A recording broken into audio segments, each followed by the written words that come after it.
So we're going to continue our study of the Cold War this week, and with this week's discussion, we're going to have to analyze Eisenhower's foreign policy and his influence on global affairs. Now, he's still going to adhere to the containment policy, but he's going to basically step it up a bit. And this is due to his Secretary of State, John Foster Dulles.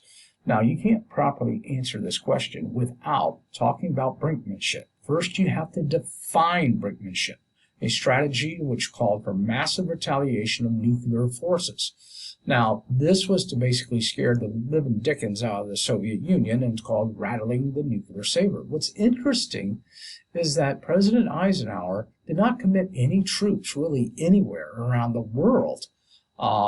He's the first president after World War II not to really do that. So, you could judge for yourself whether it was successful or not. And of course, this is also the time where the massive arms race was taking place. You could also talk about the U-2 crisis as well. That's going to occur near the end of his presidency, and how he handled the Suez crisis. Other things you might want to consider is also the Eisenhower Doctrine, which to extend economic and military aid to any nation to assist it in the wake of communist aggression.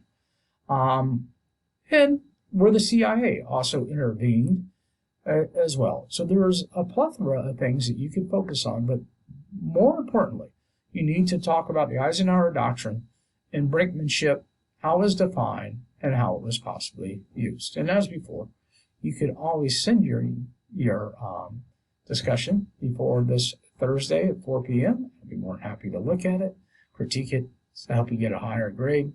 We only got 2 more discussions after this. So let's have a good week.